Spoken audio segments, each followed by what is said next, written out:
વિઘ્નહર્તાને મોદકની જેમ દુર્વા પણ અતિ પ્રિય છે. ગણેશજીની પૂજામાં દુર્વાનું વિશેષ મહત્વ રહેલું છે. એવું પણ કહેવામાં આવે છે કે જો વિઘ્નહર્તાને દુર્વા અર્પણ કરવામાં આવે તો તમામ મનોકામના પૂર્ણ થાય છે. ગણપતિને દુર્વા અર્પણ કરવાના પણ કેટલાક નિયમો છે. ચાલો જાણીએ.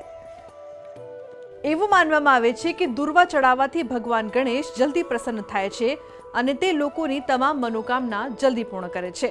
દુર્વા એક પ્રકારનું ઘાસ છે જેને દૂબ, અમૃતા, અનંતા, મહાઔષધિ તરીકે પણ ઓળખવામાં આવે છે.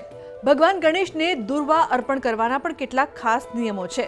જો વિધિવત રીત અને ભાવથી વિઘ્નહર્તાને દુર્વા અર્પણ કરાય તો ભક્તની દરેક મનોકામના પૂર્ણ થાય છે. ભગવાન ગણેશને દુર્વા અર્પણ કરવા માટે દુર્વાને પહેલા સ્વચ્છ જગ્યાએથી તોડો અને પાણીથી સાફ કરો. દુર્વાથી ગણેશ પ્રસન્ન થાય છે. ગણેશજીને 11 અથવા 21 દુર્વાઓની જોડી બનાવો અને તેને બાપ્પાને અર્પણ કરો. ગણપતિને દુર્વા કેમ ચડાવવામાં આવે છે? એક દંતકથા અનુસાર પ્રાચીન સમયમાં અનલાસુર નામનો એક રાક્ષસ હતો. તેનો આતંક સ્વર્ગથી પૃથ્વી સુધી હતો. ઋષિઓ, દેવી દેવતાઓ, સામાન્ય લોકો બધા તેનાથી પરેશાન હતા. જે પણ તેની સામે ગયો તે તેને ગળી જતો. અનલાસુરથી બચવા માટે બધા ભગવાન ગણેશના શરણમાં ગયા. ગણપતિ અનલાસુર વચ્ચે ભયંકર યુદ્ધમાં ઉતર્યા અને ભગવાન ગણેશ રાક્ષસને ગળી ગયા. આ પછી ગણપતિના પેટમાં ખૂબ જ બળતરા થયા હતા. ગણપતિજીને અસહ્ય બળતરા દૂર કરવા માટે દુર્વા ઘાસની 21 ગાંસડીઓ ખવડાવવામાં આવી, જેના પછી તેમના બળતરા ઓછા થયા. એવું માનવામાં આવે છે કે આ પછી ગણપતિને દુર્વા ચડાવવાની પરંપરા શરૂ થઈ. આનાથી ગણેશજી ખૂબ જ પ્રસન્ન થાય છે. દુર્વા ચડાવવાથી એવું કહેવામાં આવ્યું છે કે દુર્વે અમૃત સંપન્ને સતમૂલે સતનાકુરે. દુર્વા અમૃત સમાન કાર્ય કરે છે. ગણપતિને દુર્વા અતિશય પ્રિય છે અને ગણપતિજીને જે દુર્વા ચડાવે એને બુદ્ધિ અને સમૃદ્ધિ એના દાતા ભગવાન ગણપતિ બને છે. ભગવાન ગણપતિ પોઝિટિવિટી આપે છે. ભગવાન ગણપતિની કૃપાથી દુર્વા ચડાવવાથી વેલ્થમાં અને તમારા હેલ્થમાં એ બંનેમાં વધારો થાય છે, સમૃદ્ધિમાં વધારો થાય છે. તો આજના અમારા આ અહેવાલમાં બસ આટલું. ફરી મળીશું એક નવી અને મહત્વપૂર્ણ જાણકારીની સાથે. પરંતુ દુર્વાને લગતી આ મહત્વની જાણકારી આપ વધુમાં વધુ લાઈક કરીને વધુમાં વધુ શેર પણ કરો, જેથી આ માહિતી બીજા લોકો સુધી પણ પહોંચી શકે. નમસ્કાર. વિઘ્નહર્તાને મોદકની જેમ દુર્વા પણ અતિ પ્રિય છે. ગણેશજીની પૂજામાં દુર્વાનું વિશેષ મહત્વ રહેલું છે. એવું પણ કહેવામાં આવે છે કે જો વિઘ્નહર્તાને દુર્વા અર્પણ કરવામાં આવે તો તમામ મનોકામના પૂર્ણ થાય છે. ગણપતિને દુર્વા અર્પણ કરવાના પણ કેટલાક નિયમો છે. ચાલો જાણીએ.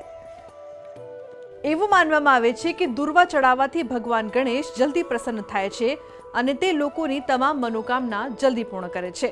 દુર્વા એક પ્રકારનું ઘાસ છે જેને દૂબ, અમૃતા, અનંતા, મહાઔષધિ તરીકે પણ ઓળખવામાં આવે છે. ભગવાન ગણેશને દુર્વા અર્પણ કરવાના પણ કેટલાક ખાસ નિયમો છે. જો વિધિવત રીત અને ભાવથી વિઘ્નહર્તાને દુર્વા અર્પણ કરાય તો ભક્તની દરેક મનોકામના પૂર્ણ થાય છે. ભગવાન ગણેશને દુર્વા અર્પણ કરવા માટે દુર્વાને પહેલા સ્વચ્છ જગ્યાએથી તોડો અને પાણીથી સાફ કરો. દુર્વાથી ગણેશ પ્રસન્ન થાય છે. ગણેશજીને 11 અથવા 21 દુર્વાઓની જોડી બનાવો અને તેને બાપ્પાને અર્પણ કરો. ગણપતિને દુર્વા કેમ ચડાવવામાં આવે છે? એક દંતકથા અનુસાર પ્રાચીન સમયમાં અનલાસુર નામનો એક રાક્ષસ હતો. તેનો આતંક સ્વર્ગથી પૃથ્વી સુધી હતો. ઋષિઓ, દેવી દેવતાઓ, સામાન્ય લોકો બધા તેનાથી પરેશાન હતા. જે પણ તેની સામે ગયો તે તેને ગળી જતો. અનલાસુરથી બચવા માટે બધા ભગવાન ગણેશના શરણમાં ગયા. ગણપતિ અનલાસુર વચ્ચે ભયંકર યુદ્ધમાં ઉતર્યા અને ભગવાન ગણેશ રાક્ષસને ગળી ગયા. આ પછી ગણપતિના પેટમાં ખૂબ જ બળતરા થયા હતા. ગણપતિજીને અસહ્ય બળતરા દૂર કરવા માટે દુર્વા ઘાસની 21 ગાંસડીઓ ખવડાવવામાં આવી, જેના પછી તેમના બળતરા ઓછા થયા.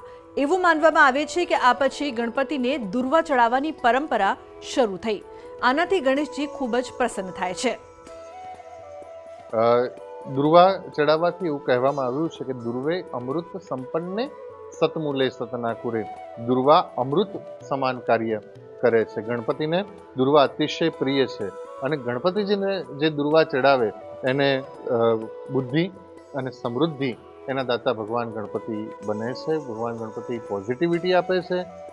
ભગવાન ગણપતિની કૃપાથી દુર્વા ચડાવવાથી વેલ્થમાં અને તમારા હેલ્થમાં એ બંનેમાં વધારો થાય છે, સમૃદ્ધિમાં વધારો થાય છે. તો આજના અમારા આ અહેવાલમાં બસ આટલું. ફરી મળીશું એક નવી અને મહત્વપૂર્ણ જાણકારીની સાથે. પરંતુ દુર્વાને લગતી આ મહત્વની જાણકારી આપ વધુમાં વધુ લાઈક કરીને વધુમાં વધુ શેર પણ કરો, જેથી આ માહિતી બીજા લોકો સુધી પણ પહોંચી શકે. નમસ્કાર.